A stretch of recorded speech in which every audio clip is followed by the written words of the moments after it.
Most people think starting something is the risk. Leaving the job, building the channel, or starting the business. Committing to the thing that they've been putting off for years. They think that's where the danger is. But let me tell you, it's not. The risk has already happened.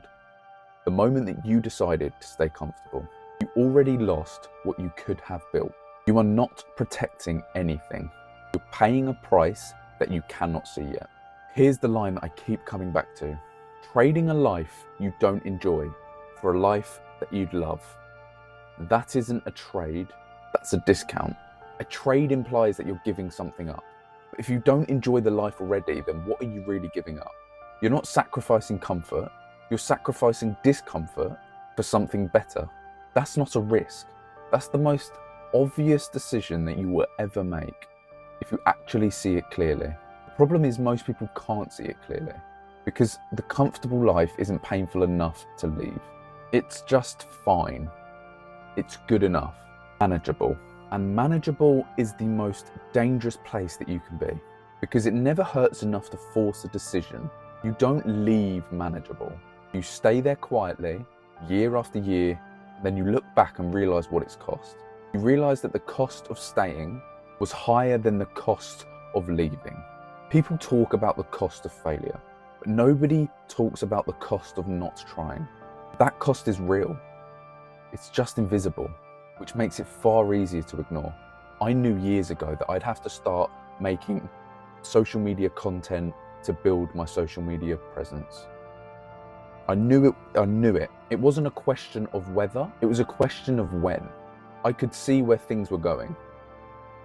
Content creation, personal brand, audience, all of it was clearly going to matter and did matter. I knew that, but still I waited.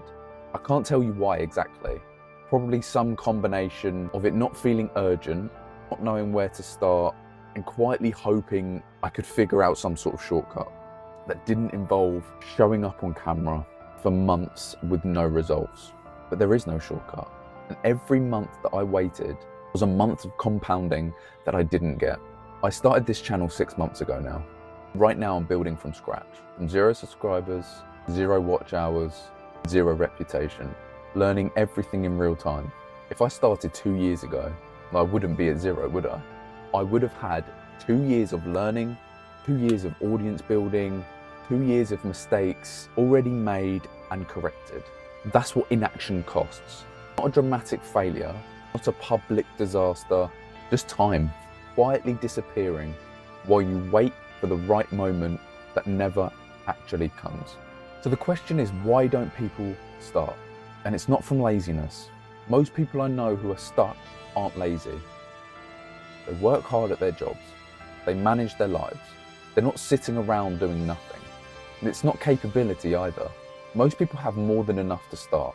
It's the way risk feels versus the way risk actually works. When you think about starting something, a channel, a business, or a side project, your brain immediately runs the worst case scenario, the failure scenario. What if it doesn't work? What if people laugh at me? What if I put in a year and show up with nothing? That feels like risk because it's visual, because it's visible, tangible, and it's embarrassing. What your brain doesn't compute is the inactive scenario. What if I wait another year and nothing changes? What if I'm still in the same place in 5 years because I kept waiting for the right moment? What if the cost of not starting is higher than the cost of failing?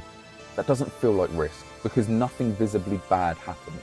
You just wake up tomorrow in the same place you were yesterday. But the cost is accumulating. Every day that you don't start is a day of compounding you'll never get back. So here's the calculation most people never run. Take whatever it is that you want to build. Imagine you start today and it takes 3 years to get there. That feels like a long time to commit. Now imagine you wait 2 more years before you start. Now it takes 5 years from today instead of 3. You spend 2 years protecting yourself from a 3-year journey and turned it into a 5-year one. That's what waiting costs. Not the risk of failure, the guarantee of a longer road. And the brutal part of all of this is most people don't wait 2 years. They wait 5 or 10 or they wait until something forces their hand. Something like a redundancy, a health scare, a relationship ending. And then they start from zero at an age where they wish they'd started earlier. I'm 23. I started the YouTube channel when I was 22.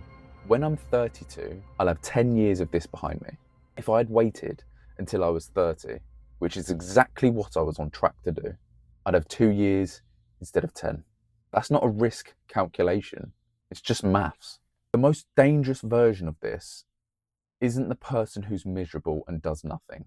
A miserable person at least has a clear signal that something isn't right and something needs to change.